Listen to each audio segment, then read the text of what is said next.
പ്രിയപ്പെട്ട കുട്ടികളെ, നമ്മൾ ഇതുവരെ ഫിസിക്സിലെ ഒന്നാം പാഠത്തിൽ ചർച്ച ചെയ്തത് വൈദ്യുതിയുടെ താപഫലത്തെ കുറിച്ചാണ്, the heating effect of electric current. എന്നാൽ അതിനകത്ത് ഒരുപാട് കാര്യങ്ങൾ നമ്മൾ ഇതുവരെ ചർച്ച ചെയ്തു. ഇനി അതിനുശേഷം നമ്മൾ ഇന്ന് ചർച്ച ചെയ്യാനായിട്ട് പോകുന്നത് ഒരു എഫക്റ്റും കൂടി നമുക്ക് ഈ പാഠത്തിൽ പഠിക്കാനായിട്ടുണ്ട്. അതേത് എഫക്റ്റ് ആണെന്ന് ചോദിച്ചാൽ the lighting effect of electric current. Okay, അപ്പോൾ വൈദ്യുതിയുടെ പ്രകാശഫലത്തെ പറ്റിയാണ് നമ്മൾ ഇന്ന് സംസാരിക്കാനായിട്ട് പോകുന്നത്. ഓക്കെ, ശ്രദ്ധിക്കാം. The lighting effect, the lighting effect of ആരുടെയാണ്? Electric current. വൈദ്യുതിയുടെ പ്രകാശഫലത്തെ പറ്റിയാണ് നമ്മൾ ഇന്ന് സംസാരിക്കുന്നത്. ഓക്കെ, പ്രകാശഫലം.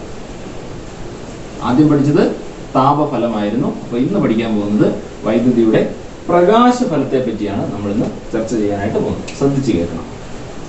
അപ്പോൾ പ്രകാശഫലം എന്ന് പറയുമ്പോൾ തന്നെ നമുക്ക് മനസ്സിലാവും, വൈദ്യുതി ഉപയോഗിച്ച് നമ്മൾ എന്ത് ചെയ്യുന്നു? പ്രകാശം ഉപയോഗപ്പെടുത്തുന്നു, ശരിയല്ലേ? അല്ലെങ്കിൽ വൈദ്യുതോർജം പ്രകാശോർജമായിട്ട് മാറ്റപ്പെടുന്ന ഉപകരണങ്ങളെ പറ്റിയാണ് നമുക്ക് ഇന്ന് പഠിക്കാനുള്ളത്. നിങ്ങളൊന്ന് ആലോചിച്ച് നോക്കിയേ, പണ്ട് കാലത്തൊക്കെ നമ്മുടെ വീടുകളിൽ, നിങ്ങൾക്കൊന്നും ഓർമ്മ കാണത്തില്ല, അതിന് മുമ്പിട്ടുള്ള ഒരു തലമുറയൊക്കെ ഈ വൈദ്യുത വിളക്കുകളൊന്നും ഇല്ലാതിരുന്ന കാലത്ത് എങ്ങനെയൊക്കെയായിരുന്നു വെളിച്ചം ഉപയോഗിച്ചുകൊണ്ടിരുന്നത്? രാത്രി കാലങ്ങളിൽ പ്രധാനമായിട്ടും മണ്ണെണ്ണ വിളക്കുകളോ അല്ലെങ്കിൽ അതുപോലെയുള്ള മറ്റ് വിളക്കുകളൊക്കെയാണ് അവരെ ആശ്രയിച്ചുകൊണ്ടിരുന്നത്, അല്ലേ? എന്നാൽ വൈദ്യുതിയുടെ കടന്നുവരവോടുകൂടി തീർച്ചയായിട്ടും എന്ത് സംഭവിച്ചു? ഒരു വലിയ വിപ്ലവത്തിന് തുടക്കം കുറിച്ചു, അല്ലേ? ശരിയല്ലേ? എല്ലാ വീടുകളിലും ഇപ്പോൾ തന്നെ നമ്മുടെ വീടുകളിലെല്ലാം നമ്മുടെ സ്കൂളിലെ കുട്ടികളുടെ എല്ലാം വീടുകൾ വൈദ്യുതീകരിച്ചതാണ്. തീർച്ചയായിട്ടും നമ്മളെല്ലാം വൈദ്യുതി ഉപയോഗിക്കുന്നവരാണ്, ശരിയല്ലേ? അപ്പോൾ വൈദ്യുതി കൊണ്ട് ഉപയോഗപ്പെടുത്തുന്ന വിളക്കുകൾ, ലൈറ്റുകൾ, ബൾബുകൾ ഒക്കെ നമ്മൾ ഉപയോഗിക്കാനായിട്ട് തുടങ്ങി, ശരിയല്ലേ? ഇത്തരത്തിൽ നമുക്ക് ഇന്ന് പഠിക്കാനായിട്ടുള്ളത് പ്രധാനമായിട്ട് നമ്മൾ ഉപയോഗിക്കുന്ന ചില ബൾബുകൾ, ചില ലൈറ്റുകളെ കുറിച്ചാണ്, ചില ബൾബുകളെ കുറിച്ചാണ്. ഓക്കെ, ശ്രദ്ധിക്കാം. അപ്പോൾ ആദ്യമായിട്ട് ഈ ബൾബ് കണ്ടുപിടിച്ചത് ആരാണെന്ന് ചോദിച്ചാൽ നിങ്ങൾക്ക് ഏവർക്കും പരിചയം ഉണ്ടായിരിക്കും. ആരാണ് പറഞ്ഞേ? ശരി, അതെ, തോമസ് ആൽവ എഡിസൺ, ശരിയല്ലേ? ആദ്യമായിട്ട് വൈദ്യുതി ഉപയോഗിച്ചുള്ള ബൾബ് കണ്ടുപിടിച്ചത് എഡിസൺ ആണ്. അപ്പോൾ എഡിസൺ കണ്ടുപിടിച്ച ബൾബിൽ നിന്ന് തന്നെ വേണ്ടേ നമുക്ക് തുടങ്ങാൻ? ഓക്കെ, അപ്പോൾ ശ്രദ്ധിച്ചേ. അപ്പോൾ ഒന്നാമതായിട്ട് നമുക്ക് പഠിക്കാനുള്ള ബൾബിന്റെ പേരാണ് ഇൻകാൻഡസെന്റ് ബൾബ്. അപ്പോൾ ഒന്നാമത്തെ ബൾബിൽ നിന്ന് നമ്മൾ പഠിക്കാൻ പോകുന്നു ഇൻകാൻഡസെന്റ്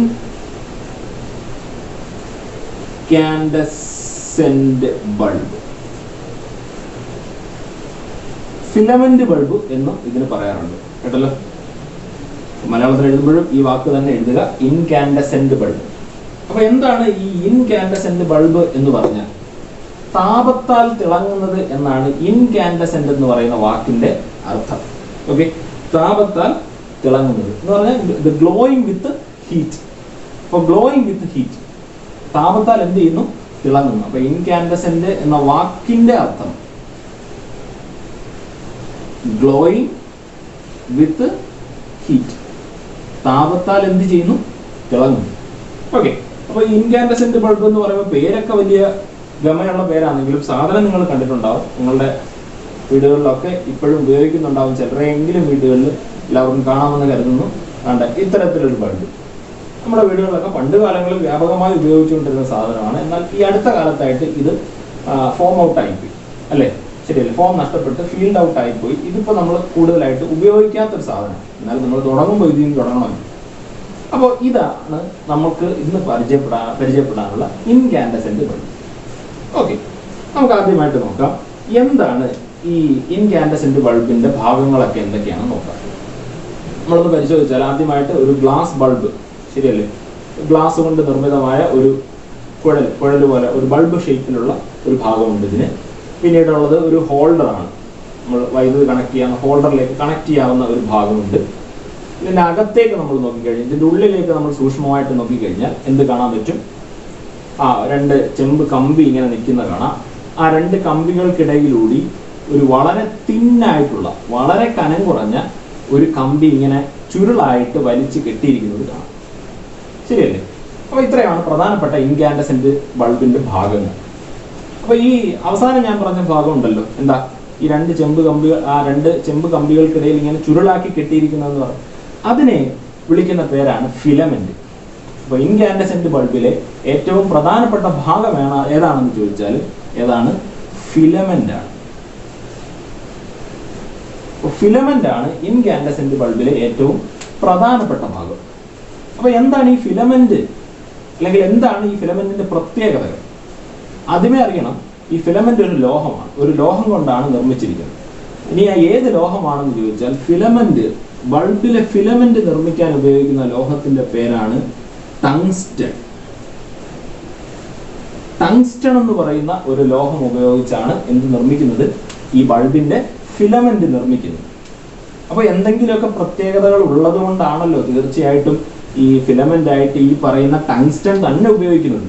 വേറെ എത്രയോ ലോഹങ്ങൾ നമുക്ക് ചുറ്റിലുമുണ്ട്. അതൊന്നും ഉപയോഗിക്കാതെ എന്തുകൊണ്ട് ഈ ഫിലമെന്റ് ആയിട്ട് ടങ്സ്റ്റൺ ഉപയോഗിക്കുന്നു? ചില പ്രത്യേകതകൾ ഇതിനുള്ളത് കൊണ്ട് തന്നെയാണ്. എന്തൊക്കെയാണ് ആ പ്രത്യേകതകളെന്ന് നമുക്ക് നോക്കാം. ഒന്നാമത്തെ പ്രത്യേകത, ഫിലമെന്റ് ആയിട്ട് ടങ്സ്റ്റൺ ഉപയോഗിക്കാനുള്ള കാരണങ്ങൾ എന്തൊക്കെയാണ്? ഒന്നാമതായിട്ട്, ഒന്ന്, ഇതിന് ഹൈ റെസിസ്റ്റിവിറ്റി ഉണ്ട്. ഹൈ റെസിസ്റ്റിവിറ്റി, മലയാളത്തിൽ എന്താ പറയും? ഉയർന്ന പ്രതിരോധമുണ്ട്. ഓക്കെ, അപ്പോൾ ഉയർന്ന റെസിസ്റ്റിവിറ്റി ഉണ്ട്, ഉയർന്ന പ്രതിരോധമുണ്ട്. പിന്നെയുള്ളത് രണ്ടാമത്തതായിട്ട് high melting point. Melting point, ഈ വാക്കുകളൊന്നും നമുക്ക് പുതിയതല്ല, നമ്മൾ നേരത്തെ പഠിച്ച പോയിന്റുകളൊക്കെ തന്നെയായിരുന്നു. ഒന്നാമത്തെ പ്രത്യേകത, ഒന്ന് ഹൈ റെസിസ്റ്റിവിറ്റി ഉണ്ട്, രണ്ടാമത്തത് ഹൈ മെൽറ്റിംഗ് പോയിന്റ്, ഉയർന്ന ദ്രവണാങ്കമുണ്ട്. അപ്പോൾ താഴ്ന്ന താപനിലയിലൊന്നും ഈ ഫിലമെന്റ് ഉരുകി പൊട്ടത്തില്ല. ഓക്കെ, അപ്പോൾ രണ്ടാമത്തെ പ്രത്യേകത ഹൈ മെൽറ്റിംഗ് പോയിന്റ്. മൂന്നാമത്തെ പ്രത്യേകതയാണ് ഏറ്റവും പ്രധാനപ്പെട്ട പ്രത്യേകത എന്ന് നമുക്ക് പറയാൻ പറ്റുന്നത്. ഇതിന് ചുട്ടുപഴുത്ത അവസ്ഥയിൽ വൈദ്യുതി ഈ ഫിലമെന്റിലൂടെ കടന്നു പോകുമ്പോൾ ചുട്ടുപഴുത്ത് ധവളപ്രകാശം പുറപ്പെടുവിക്കാൻ കഴിയും. കേട്ടല്ലോ? അപ്പൊ എങ്ങനെ പറയാം നമുക്ക്? It can produce white light. കേട്ടല്ലോ? In red hot condition. ശരിയല്ലേ? ചുട്ടുപഴുത്ത അവസ്ഥയിൽ ധവളപ്രകാശം പുറപ്പെടുവിക്കാനുള്ള കഴിവ് ആർക്കുണ്ട്?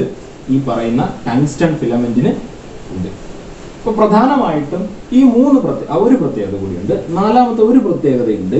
എന്താണെന്ന് ചോദിച്ചാൽ ഹൈ ഡക്റ്റിലിറ്റി.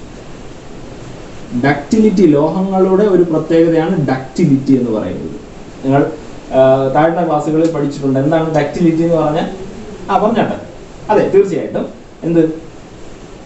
നേർത്ത കമ്പികളാക്കാൻ കഴിയും. ശരിയല്ലേ? വളരെ കനം കുറഞ്ഞ കമ്പികളാക്കി മാറ്റാൻ കഴിയും. അതും എന്തിന്റെ പ്രത്യേകതയാണ്? ടങ്സ്റ്റന്റെ ഫിലമെന്റ്, ടങ്സ്റ്റൺ ലോഹത്തിന്റെ പ്രത്യേകതയാണ്. ഈ 4 പ്രത്യേകതകൾ ഉള്ളത് കൊണ്ടാണ് ഈ ഫിലമെന്റ് ബൾബുകളിൽ അല്ലെങ്കിൽ ഇൻകാൻഡസെന്റ് ബൾബുകളിൽ ഫിലമെന്റ് ആയിട്ട് ഏത് ലോഹം ഉപയോഗിക്കുന്നത്? പറഞ്ഞാട്ടെ, ടങ്സ്റ്റൺ ലോഹം ഉപയോഗിക്കുന്നത്. വളരെ പ്രധാനപ്പെട്ട 4 പോയിന്റുകൾ വളരെ കൃത്യമായിട്ട് ഓർക്കണം. ഇനി എന്താണ്? അപ്പോൾ ഈ ഇൻകാൻഡസെന്റ് ബൾബിലെ പ്രധാനപ്പെട്ട ഭാഗം ഫിലമെന്റ് ആണെന്ന് പറഞ്ഞു. ഫിലമെന്റ് ഉപയോഗിക്കുന്നത് ടങ്സ്റ്റൺ എന്ന് പറയുന്ന ലോഹം കൊണ്ടാണ്. അതിന്റെ 4 പ്രത്യേകതകൾ നമ്മൾ പറഞ്ഞു. ഇനി എന്താ വേണം? ബാക്കി ഭാഗങ്ങളിലേക്ക് പോകാം. ബാക്കി ഈ ബൾബ് ആരെങ്കിലും എറിഞ്ഞു പൊട്ടിച്ചിട്ടുണ്ടോ? പണ്ട് നമ്മുടെയൊക്കെ സ്ഥിരം ഒരു പരിപാടിയായിരുന്നു. ഞാനൊക്കെ പണ്ട് പഠിക്കുന്ന സമയത്തൊക്കെ ഈ ബൾബുകൾ ധാരാളമായിട്ടുണ്ടായിരുന്നു. അന്ന് ഇത് ഫ്യൂസായ ബൾബുകൾ എറിഞ്ഞു പൊട്ടിക്കുന്ന ഒരു പരിപാടി ഉണ്ട്. ഒരിക്കലും ചെയ്യരുതാത്തതാണ്, പക്ഷെ നമ്മുടെ കുട്ടിക്കാലത്തൊക്കെ നമ്മൾ ഒരുപാട് ചെയ്തിട്ടുണ്ട്. അപ്പോൾ എന്താണ് ഇതിന്റെ കാര്യം? ഇത് എറിഞ്ഞു പൊട്ടിക്കുമ്പോൾ ബും എന്നൊരു സൗണ്ട് വരും. സാധാരണ ഗ്ലാസ് പൊട്ടുന്ന സൗണ്ട് അല്ലത്. ശ്രദ്ധിച്ചാൽ മതി. അപ്പോൾ സ്വാഭാവികമായിട്ട് നമുക്ക് മനസ്സിലാവും ഇതിന്റെ ഉള്ളിൽ വായു അല്ല. വായു ആയിരുന്നെങ്കിൽ ബും എന്ന് പൊട്ടത്തില്ലല്ലോ. എന്താ സംഭവം എന്ന് ചോദിച്ചാൽ ഇത് ഇവാക്യുവേറ്റ് ചെയ്തിട്ടുണ്ട്. ഇവാക്യുവേറ്റ് ചെയ്തിട്ടുണ്ടെന്ന് പറഞ്ഞാൽ എന്താ? വായു ശൂന്യമാക്കിയിട്ടുണ്ട്. ഇപ്പൊ ഈ ഗ്ലാസ് ബൾബ് ഉണ്ടല്ലോ, ഇതിന്റെ ഉള്ളിലുള്ള വായുവിനെ മുഴുവൻ എടുത്ത് കളഞ്ഞിട്ടുണ്ട്. ഈ എയറിനെ മുഴുവൻ എടുത്ത് മാറ്റിയിട്ടുണ്ട്.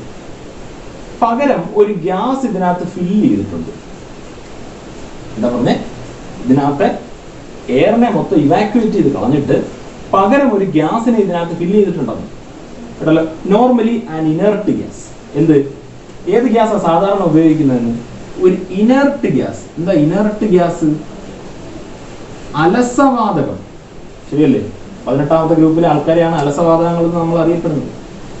പക്ഷേ നൗഡേയ്സ് ഈ അടുത്ത സമയത്തൊക്കെ അല്ല, അടുത്ത സമയത്തൊന്നല്ല, സാധാരണ ഇപ്പോൾ നമ്മൾ ഉപയോഗിക്കുന്ന ഇൻകാൻഡസെന്റ് ബൾബുകളിൽ ഇനർട്ട് ഗ്യാസ് ഒന്നും അല്ല ഉപയോഗിക്കുന്നത്.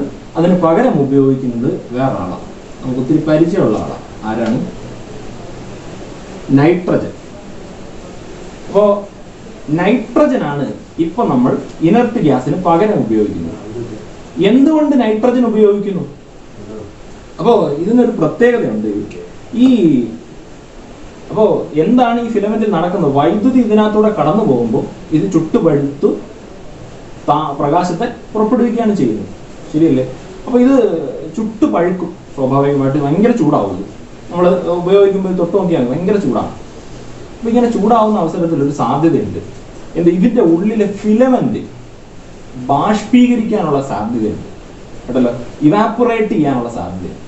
അങ്ങനെ ഇവാപ്പറേറ്റ് ചെയ്ത് കഴിഞ്ഞാൽ പിന്നെ അത് പൊട്ടിപ്പോകും, അത് നശിച്ചു. അപ്പൊ അങ്ങനെ സംഭവിക്കാതിരിക്കാൻ വേണ്ടിയിട്ടാണ് ഈ വായു ശൂന്യമാക്കിയിട്ട് പകരം എന്ത് നിറയ്ക്കുന്നത്? പകരം ഒരു ഇനർട്ട് ഗ്യാസ് അല്ലെങ്കിൽ ഏത് ഗ്യാസ്? നൈട്രജൻ നിറയ്ക്കുന്നത്. ഇപ്പൊ നൈട്രജൻ എന്തുകൊണ്ടാണ് നിറയ്ക്കുന്നതെന്ന് വെച്ചാൽ നൈട്രജൻ ആരെ പോലെ തന്നെയാണ്, ഇനർട്ട് ഗ്യാസിനെ പോലെയാണ്. നമ്മൾ കഴിഞ്ഞ വർഷം പഠിച്ചിട്ടുണ്ട്, കൃത്യമായിട്ട് ഓർത്ത കെമിസ്ട്രിയിൽ നൈട്രജൻ വായുവിൽ ഒരുപാടുള്ള സാധനമാണ് നൈട്രജൻ. പക്ഷേ നൈട്രജനകത്ത് ട്രിപ്പിൾ ബോണ്ടാ ഉള്ളത്. ഈ ട്രിപ്പിൾ ബോണ്ട് ബ്രേക്ക് ചെയ്യണമെങ്കിൽ ഭയങ്കര എമൗണ്ട് ഓഫ് എനർജി വേണം, ശരിയല്ലേ? വലിയ എമൗണ്ട് ഓഫ് എനർജി വന്നാൽ മാത്രമേ ഈ ബോണ്ട് ബ്രേക്ക് ചെയ്യത്തുള്ളൂ. അതുകൊണ്ട് വേറെ ഏതെങ്കിലും മൂലകമായിട്ട് റിയാക്ട് ചെയ്യാനൊക്കെ വലിയ പാടുള്ള ഒരു സാധനമാണ് ആര്? നൈട്രജൻ. അപ്പൊ സ്വാഭാവികമായിട്ട് നൈട്രജൻ ഉപയോഗിച്ചാലും ആരെ പോലെ തന്നെ ബിഹേവ് ചെയ്തോളൂ, ഈ പറഞ്ഞ ഇനർട്ട് ഗ്യാസിനെ പോലെ തന്നെ ബിഹേവ് ചെയ്തോളൂ. ഓക്കെ, അപ്പൊ നമുക്ക് പറയാൻ പറ്റും നൈട്രജൻ ഉപയോഗിക്കുന്നത് എന്തിനു വേണ്ടിയിട്ടാണ്? To prevent the vaporisation of filament. Okay, sorry, the evaporation of filament. അപ്പോൾ ഫിലമെന്റിന്റെ ബാഷ്പീകരണം തടയുന്നതിന് വേണ്ടിയിട്ടാണ് നമ്മൾ എന്തുപയോഗിക്കുന്നത്? നൈട്രജൻ ഗ്യാസ് ഉപയോഗിക്കുന്നത്, ശരിയല്ലേ? ഒരു കാര്യം കൂടി പ്രത്യേകതയുണ്ട്, nitrogen gas inert gas at low pressure എന്നുള്ള വാക്ക് കൃത്യമായിട്ട് ഓർക്കണം. Okay, inert gas at low pressure അല്ലെങ്കിൽ നൈട്രജൻ അറ്റ് ലോ പ്രഷർ. താഴ്ന്ന മർദ്ദത്തിലുള്ള നൈട്രജൻ ആണ് ഈ ഇൻകാൻഡസെന്റ് ബൾബിൽ നമ്മൾ നിറയ്ക്കുന്നത്. അപ്പോൾ വിശദമായിട്ട് നമ്മളുടെ പുസ്തകത്തിലെ പേജ് നമ്പർ 23 ഇൻകാൻഡസെന്റ് ബൾബിന്റെ പ്രവർത്തനം വിശദമായിട്ട് എഴുതിയിട്ടുണ്ട്. അപ്പോൾ produce white light in white hot condition. Okay, ഏറ്റവും പ്രധാനപ്പെട്ട പോയിന്റ് അതാണ്. To produce it can filament tungsten filament can produce white light in white hot condition എന്നാണ്. അത് തിരുത്തി വായിക്കണം, റെഡ് ഹോട്ട് കണ്ടീഷൻ അല്ല, വൈറ്റ് ഹോട്ട് കണ്ടീഷൻ. ഓക്കെ, ചുട്ടുപഴുത്ത അവസ്ഥയിൽ നമുക്ക് ധവളപ്രകാശം പുറപ്പെടുവിക്കും ആര്? Incandescent bulb. ഓക്കെ, അപ്പോൾ അത് നിങ്ങൾ കൃത്യമായിട്ട് ആ ഭാഗം ഒന്ന് വായിച്ചു നോക്കുക. ഇനി ഇതിന്റെ ഏറ്റവും വലിയ പോരായ്മ എന്താണ്? എന്തുകൊണ്ടാണ് ഈ ഇൻകാൻഡസെന്റ് ബൾബ് ഞാൻ നേരത്തെ പറഞ്ഞ പോലെ ഫീൽഡ് ഔട്ട് ആയി പോയി എന്ന് പറഞ്ഞു? എന്തുകൊണ്ട് ഇത് ഫീൽഡ് ഔട്ട് ആയി പോയി? ഒരുപാട് പോരായ്മകൾ ഉള്ളത് കൊണ്ടായിരിക്കുമല്ലോ, ശരിയല്ലേ? അപ്പൊ എന്തൊക്കെയാണ് ഇതിന്റെ പോരായ്മകൾ? അപ്പൊ ഇതിന്റെ പോരായ്മകൾ എന്തൊക്കെയാണെന്ന് ചോദിച്ചാൽ, ഒന്ന്, ഇതിന് വലിയ ആയുസില്ല, ലോങ് ലൈഫ് ഇല്ല, ഒരുപാട് കാലമൊന്നും നമുക്കിതിനെ ഉപയോഗിക്കാൻ പറ്റത്തില്ല. പക്ഷെ ഏറ്റവും പ്രധാനപ്പെട്ട പോരായ്മ അതല്ല. ഏറ്റവും പ്രധാനപ്പെട്ട പോരായ്മ എന്താണെന്ന് ചോദിച്ചാൽ, ഇത് നമ്മൾ നേരത്തെ ഞാൻ പറഞ്ഞു, ഇത് ഉപയോഗിക്കുമ്പോൾ കൂടുതലായിട്ട് ഹീറ്റ് ജനറേറ്റ് ചെയ്യും, ശരിയല്ലേ? താപം പുറപ്പെടുവിക്കും. അപ്പൊ ഈ ഭൂരിഭാഗം ഇതിനകത്ത് കൊടുക്കുന്ന വൈദ്യുതിയും താപമായിട്ട് നഷ്ടപ്പെടും. നമുക്ക് യഥാർത്ഥത്തിൽ താപം ഇതിനകത്ത് നിന്ന് വേണം. ഈ ബൾബിൽ നിന്ന് താപം നമുക്ക് ആവശ്യമുണ്ടോ? നമുക്ക് ആവശ്യമില്ല. നമുക്ക് എന്ത് മാത്രം മതി? പ്രകാശം മാത്രം മതി. പക്ഷെ it converts more heat energy. അപ്പൊ കൂടുതലായി എന്ത് എനർജി ആയിട്ട് കൺവേർട്ട് ചെയ്ത് പോകുന്നു? ഇത് ഹീറ്റ് എനർജി ആയിട്ട് കൺവേർട്ട് ചെയ്യപ്പെടുന്നു, അല്ലേ? നമുക്ക് യൂസ് ഉണ്ടോ? അത് ഉപയോഗമുണ്ടോ? ഇല്ല. അപ്പൊ നമുക്ക് ഉപയോഗമില്ലാത്ത താപോർജം നഷ്ടപ്പെടുകയാണ്, ശരിയല്ലേ? അപ്പൊ ഭൂരിഭാഗം നമ്മൾ കൊടുക്കുന്ന വൈദ്യുതോർജവും താപരൂപത്തിൽ നഷ്ടപ്പെടുന്നത് കൊണ്ട് ഇത് വലിയ ഒരു പോരായ്മ തന്നെയാണ്, ശരിയല്ലേ? അതുകൊണ്ട് തന്നെ കുറെ കാലം കഴിഞ്ഞപ്പോൾ ഈ ഇൻകാൻഡസെന്റ് ബൾബ് ഫീൽഡ് ഔട്ട് ആയിപ്പോയി. ഓക്കെ, അപ്പോൾ ഇൻകാൻഡസെന്റ് ബൾബിന്റെ ഉപയോഗശൂന്യമായി പോയി. പിന്നീട് നമ്മൾ ധാരാളമായി ഉപയോഗിക്കുന്നതൊക്കെ നിർത്തി ഈ ഫിലമെന്റ് ബൾബുകളൊക്കെ ഉപേക്ഷിക്കപ്പെടും. ഇൻകാൻഡസെന്റ് ബൾബിനെ കൂടാതെ നമ്മൾ ഉപയോഗിക്കുന്ന ഒരുപാട് തരത്തിലുള്ള ബൾബുകളുണ്ട്. രണ്ടാമത്തെ കാറ്റഗറിയിൽ നമുക്ക് പഠിക്കാനുള്ള ബൾബുകളാണ് discharge lamp. Okay, discharge lamps. Discharge ബൾബുകൾ. അപ്പോൾ ഈ ഡിസ്ചാർജ് ബൾബുകൾ, ഒരുപാട് തരത്തിലുള്ള ഡിസ്ചാർജ് ബൾബുകളുണ്ട്. നിങ്ങളുടെ പുസ്തകത്തിൽ ഒരുപാട് ചിത്രം 1.11 എന്ന് നോക്കി കഴിഞ്ഞാൽ മനസ്സിലാവും. പേരുകൾ കൊടുത്തിട്ടുണ്ട്: സോഡിയം വേപ്പർ ലാമ്പ്, ആർക്ക് ലാമ്പ്, ഫ്ലൂറസെന്റ് ലാമ്പ്, CFL അല്ലെങ്കിൽ കോമ്പാക്ട് ഫ്ലൂറസെന്റ് ലാമ്പ്. അപ്പൊ ഇങ്ങനെയൊക്കെ ഈ ഒരു പേരൊന്നും നമ്മൾ അങ്ങനെ അധികം കേട്ടിട്ടുണ്ടാവില്ല. നിങ്ങൾ കേട്ടിട്ടുള്ള പേര് ട്യൂബ് ലൈറ്റ് എന്ന് കേട്ടിട്ടുണ്ടോ? കേട്ടിട്ടില്ല. ട്യൂബ് ലൈറ്റ് എന്ന് കേട്ടിട്ടില്ല. അത് തന്നെ, ട്യൂബ് ലൈറ്റ് ഒരു തരത്തിലുള്ള ഡിസ്ചാർജ് ലാമ്പാണ്. അപ്പൊ നമ്മുടെ വീടുകളിലൊക്കെ സർവ്വസാധാരണമായിട്ട് ഉപയോഗിക്കുന്ന ഒരു സാധനമാണ് ഏതാ? Tube light. ട്യൂബ് ലൈറ്റ് ഇല്ലാത്ത വീടുകളൊക്കെ വളരെ കുറവായിരിക്കും. ഈ ട്യൂബ് ലൈറ്റ് ഈ ഡിസ്ചാർജ് ലാമ്പിലെ തന്നെ ഫ്ലൂറസെന്റ് ലാമ്പ് എന്ന് പറയുന്ന ഗണത്തിലായിരുന്നു, എന്ന വിഭാഗത്തിലാണിത്. അതിന്റെ തന്നെ ഒരു ചെറിയ ഫോമാണ് ഈ കാണുന്നത്.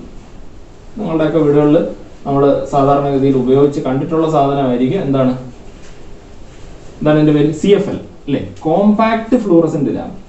ഒരു 2 കൊല്ലം, ഒരു 2-3 വർഷത്തിന് മുമ്പ് വരെ വ്യാപകമായിട്ട് ഉപയോഗിച്ചുകൊണ്ടിരുന്ന ഒരു സാധനമാണിത് കേട്ടല്ലോ. പക്ഷെ ഇതും നേരത്തെ ഇൻകാൻഡസെന്റ് ബൾബിന്റെ കാര്യം പറഞ്ഞാൽ ഇതും field out type, form out type കേട്ടല്ലോ. ഇപ്പൊ അങ്ങനെ ധാരാളമായിട്ട് യൂസ് ചെയ്യുന്നില്ല, എങ്കിലും കുറച്ചൊക്കെ യൂസ് ഇതിനുണ്ട്. ഓക്കെ, അപ്പോൾ ട്യൂബ് ലൈറ്റ് നിങ്ങളുടെ മനസ്സിലേക്ക് വരണം. ട്യൂബ് ലൈറ്റ് എടുത്ത് കാണിക്കാൻ പറ്റാത്ത ഒരു ബുദ്ധിമുട്ടുള്ളത് കൊണ്ടാണ് കൊണ്ടുവരാനുള്ളത്. അതൊന്ന് ഓർത്ത് നോക്കി, നിങ്ങളെ മനസ്സിലാലോചിച്ച് നോക്കി. എന്താണ് ഈ ട്യൂബ് ലൈറ്റിന്റെ പ്രധാനപ്പെട്ട ഭാഗം? എന്താണ് ട്യൂബ് ലൈറ്റിന്റെ പ്രധാനപ്പെട്ട ഭാഗം? ഒരു ഗ്ലാസ് ട്യൂബാണ്, ശരിയല്ലേ? ഒരു ഗ്ലാസ് കുഴലാണ്. ഈ ഗ്ലാസ് കുഴലിന്റെ രണ്ടറ്റത്ത് നിങ്ങളൊന്ന് പരിശോധിച്ചാൽ മതി. ഒരു ട്യൂബ് ലൈറ്റിന്റെ രണ്ടറ്റത്ത് നിങ്ങളൊന്ന് നോക്കിക്കഴിഞ്ഞാൽ ആ രണ്ടറ്റത്ത് 2 ഇലക്ട്രോഡുകൾ കാണാം ഉള്ളിലേക്ക്. അത് കാണാൻ ഇത്തിരി ബുദ്ധിമുട്ടാണ്, കാരണം ഈ ഗ്ലാസ് കുഴലിന്റെ ഉള്ളിൽ ഒരു വെളുത്ത പൊടിയുണ്ട്, അതുകൊണ്ട് കാണാൻ പറ്റത്തില്ല. ഈ എന്താണ് ഇതിന്റെ വർക്കിംഗ്? പ്രധാനമായിട്ട് ഡിസ്ചാർജ് ലാമ്പിന്റെ പൊതുവേ ഉള്ള വർക്കിംഗ് ആണ് ഞാൻ പറയുന്നത്. ഈ ഗ്ലാസ് ട്യൂബിനുള്ളിൽ ഒരു വാതകം നിറച്ചിരിക്കും കേട്ടല്ലോ. ഏതെങ്കിലും ഒരു വാതകം നിറച്ചിട്ടുണ്ടാവും, ഒരു ഗ്യാസ് ഫില്ല് ചെയ്തിട്ടുണ്ട്. ഈ പറഞ്ഞ 2 ഇലക്ട്രോഡുകൾക്കിടയിൽ ഉയർന്ന പൊട്ടൻഷ്യൽ വ്യത്യാസം അപ്ലൈ ചെയ്യുമ്പോൾ, ഹൈ വോൾട്ടേജ് അപ്ലൈ ചെയ്യുമ്പോൾ ഈ ഗ്യാസ് എന്ത് പറ്റുമെന്നറിയോ? ഈ ഗ്യാസ് അയോണീകരിക്കപ്പെടും. പറഞ്ഞു മനസ്സിലായ? ഈ ഗ്ലാസ് ട്യൂബിനുള്ളിൽ നിറച്ചിരിക്കുന്ന ഗ്യാസ് ആറ്റങ്ങളാണ്. ഈ ആറ്റങ്ങൾ എന്തായിട്ട് മാറുന്നു? അയോണുകളായിട്ട് മാറും, ശരിയല്ലേ?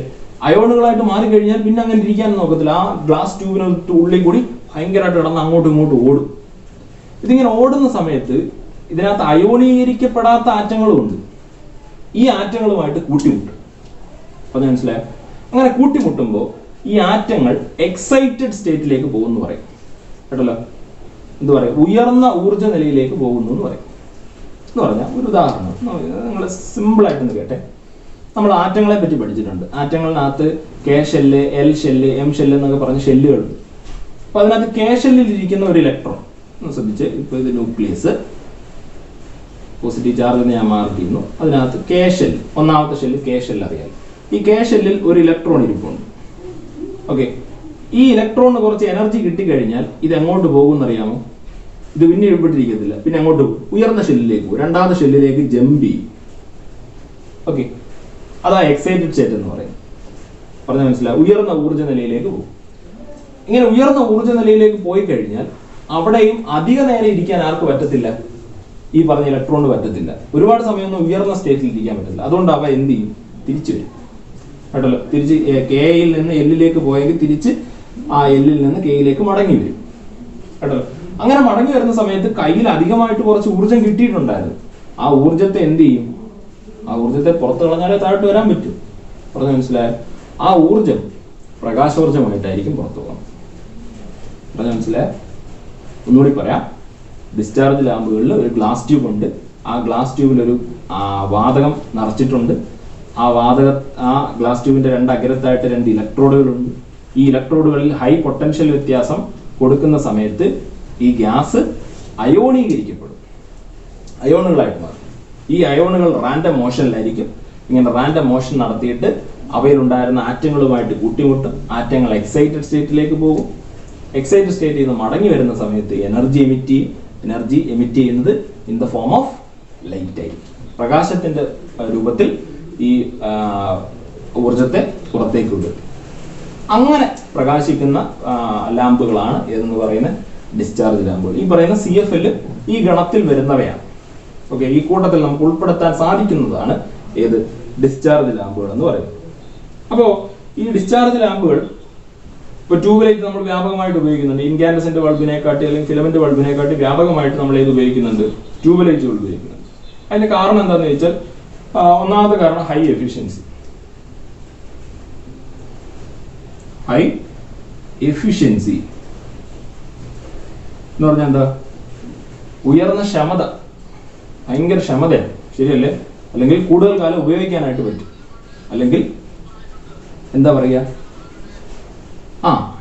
പറഞ്ഞോട്ടെ, എഫിഷ്യൻസി എന്ന് പറയുന്നത് കൊണ്ട് ഉദ്ദേശിക്കുന്നത് ഒരേ വോൾട്ടേജ് നമ്മൾ കൊടുക്കുകയാണ്. ഏത്? ഇൻകാൻഡസെന്റ് ബൾബിന് കൊടുക്കുന്നു, ട്യൂബ് ലൈറ്റിന് കൊടുക്കുന്നു. ആരായിരിക്കും കൂടുതൽ പ്രകാശോർജ്ജത്തെ തരുന്നത്? ട്യൂബ് ലൈറ്റ് ആയിരിക്കും. അത് തന്നെ, അതാണ് ഹൈ എഫിഷ്യൻസി കൊണ്ട് ഉദ്ദേശിക്കുന്നത്. പിന്നീട് ഒരു വഴി നേരത്തെ പറഞ്ഞതുപോലെ എന്താണ്? ലോങ് ലൈഫ്, ദീർഘായുസുണ്ട്, ശരിയല്ലേ? കൂടുതൽ കാലം നമുക്ക് എന്ത് ചെയ്യാൻ പറ്റും? ഉപയോഗിക്കാനായിട്ട് പറ്റും, ശരിയല്ലേ?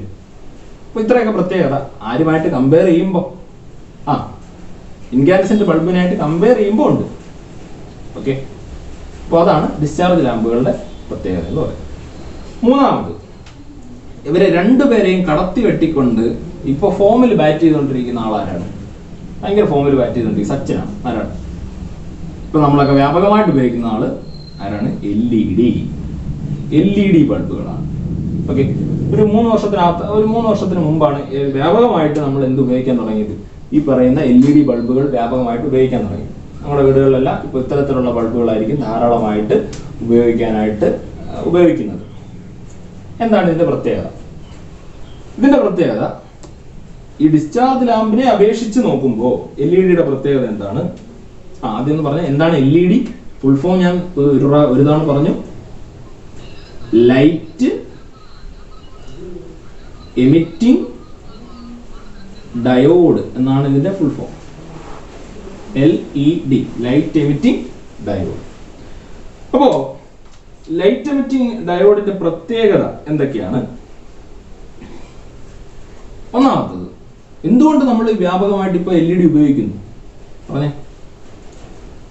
ഈ പറഞ്ഞ പോയിന്റ് തന്നെ നമുക്ക് ഇങ്ങോട്ട് എഴുതാം. എന്താ? High efficiency compared to discharge lamp. Discharge ലാമ്പിനെ അപേക്ഷിച്ചും LED-ക്ക്, അല്ലെങ്കിൽ ഇൻകാൻഡസെന്റ് ലാമ്പിനെ അപേക്ഷിച്ച് ഡിസ്ചാർജ് ലാമ്പിനെ അപേക്ഷിച്ച് LED-ക്ക് എന്ത് കൂടുതലാണ്? എഫിഷ്യൻസി വളരെ കൂടുതലാണ്. ഇവരെ രണ്ടുപേരെയും കമ്പയർ ചെയ്യുമ്പോൾ ഏറ്റവും കൂടുതൽ എഫിഷ്യൻസി ഉള്ളത് ആർക്കാണ്? LED-ക്കാണ്. രണ്ടാമത് വീണ്ടും നമുക്ക് പറയാം, ഈ പോയിന്റ് തന്നെ ഇങ്ങോട്ടും പറയാം. എന്ത്? Long life. ഇവരെ രണ്ടുപേരെയും അപേക്ഷിച്ച്, ആദ്യം പറഞ്ഞ രണ്ടുപേരെയും അപേക്ഷിച്ച് ഏറ്റവും കൂടുതൽ ലൈഫ് ഉള്ളത് ആർക്കാണ്? LED-ക്ക് തന്നെയാണ്. പിന്നീടുള്ള ഏറ്റവും വലിയ പ്രത്യേകത എന്താണെന്ന് ചോദിച്ചാൽ, ഇതിനകത്ത് ഫിലമെന്റ് ഉണ്ടോ? ഈ LED ബൾബ് തുറന്ന് ആരെങ്കിലും നോക്കിയിട്ടുണ്ടോ? തുറന്നു നോക്കിയാൽ ഇതിനകത്ത് നേരത്തെ ഇൻകാൻഡസെന്റ് ബൾബിനെ പോലെ ഫിലമെന്റ് ഒന്നും ഇല്ല കേട്ടല്ലോ. ഫിലമെന്റ് ഇല്ലാത്തത് കൊണ്ട് തന്നെ there is no loss of energy in the form of heat. എന്ത്? താപരൂപത്തിലുള്ള ഊർജ നഷ്ടം ഉണ്ടാവുന്നില്ല കേട്ടല്ലോ. അപ്പൊ നമ്മൾ കൊടുക്കുന്ന വൈദ്യുതിയുടെ ഭൂരിഭാഗവും നമുക്ക് എന്തായിട്ട് തന്നെ കിട്ടും? പ്രകാശോർജ്ജമായിട്ട് തന്നെ കിട്ടും. അതായത് താപരൂപത്തിൽ ഊർജം നഷ്ടപ്പെടുന്നില്ല. ഇനിയുള്ള പ്രത്യേകത എന്താ? ഇനി ഞാൻ നേരത്തെ പറയാം. Since there is no mercury in it. നേരത്തെ നമ്മൾ ഡിസ്ചാർജ് ലാമ്പിന്റെ ഒക്കെ പ്രത്യേകത ഇതിന്റെ ഉള്ളിൽ ഒരു വാതകം നിറയ്ക്കും എന്ന് പറഞ്ഞില്ലേ? മെർക്കുറി പോലുള്ള വാതകങ്ങളാണ് നിറയ്ക്കുന്നത്. അപ്പൊ അതുകൊണ്ട് നമ്മൾ ഈ ഡിസ്ചാർജ് ലാമ്പുകളൊക്കെ അല്ലെങ്കിൽ നമ്മുടെ കേടായ ട്യൂബ് ലൈറ്റ് ഒക്കെ അലക്ഷ്യമായിട്ട് വലിച്ചെറിഞ്ഞു കഴിഞ്ഞാൽ അത് പ്രകൃതിക്ക് വളരെ ദോഷമാണ് കേട്ടല്ലോ. പക്ഷെ എന്നാൽ LED-ക്ക് അത് ഈ പറയുന്ന മെർക്കുറിയോ മറ്റു വാതകങ്ങളോ ഒന്നും ഇല്ലാത്തത് കൊണ്ട് എന്താണ്? പൊല്യൂഷൻ ഫ്രീ ആണ്. അപ്പൊ അതൊരു ഇമ്പോർട്ടന്റ് പോയിന്റ് ആണ് അല്ലെ. നമ്മൾ പൊല്യൂഷൻ ഫ്രീ ആയിട്ടുള്ള സാധനമല്ലേ കൂടുതലായിട്ട് ഉപയോഗിക്കേണ്ടത്. പൊല്യൂഷൻ ഫ്രീ ആണ്. എന്ത്? പരിസ്ഥിതിക്ക് ഹാനികരമല്ല LED. അപ്പൊ ഇത്തരം പ്രത്യേകതകളൊക്കെ ഉള്ളത് കൊണ്ട് തന്നെ ഇപ്പൊ നമ്മൾ വ്യാപകമായിട്ട് ഉപയോഗിക്കുന്ന സാധനം ഏതാണ്? LED ആണ്. അപ്പോൾ ഇന്നത്തെ ക്ലാസ് നമുക്ക് നിർത്താം. അപ്പോൾ 3 തരത്തിലുള്ള ലാമ്പുകളെ പറ്റിയാണ് പറഞ്ഞത്. Incandescent lamp, discharge lamp, filament lamp, LED-കൾ. ഓക്കെ, അപ്പൊ ഈ 3 എണ്ണത്തെ പറ്റി വിശദമായിട്ട് ടെക്സ്റ്റ് ബുക്ക് നോക്കി വായിക്കുക. അപ്പൊ നമ്മുടെ ഈ ചാപ്റ്റർ ഇവിടെ തീരുകയാണ്. ഇനിയുള്ളൊരു സെക്ഷൻ എന്ന് പറയുന്നത് LED എങ്ങനെ നിർമ്മിക്കാം, നമ്മൾ ഈ പറഞ്ഞ LED ബൾബ് എങ്ങനെ നിർമ്മിക്കാം എന്നുള്ള ഒരു ഭാഗമാണ് നമുക്ക് വിശദമായിട്ട് പുസ്തകത്തിലുള്ളത്. അതൊരു പ്രാക്ടിക്കൽ ക്ലാസ്സിലൂടെ കാണിക്കാൻ പറ്റും. ഓൺലൈൻ ക്ലാസ് അത് ബുദ്ധിമുട്ടാണ്.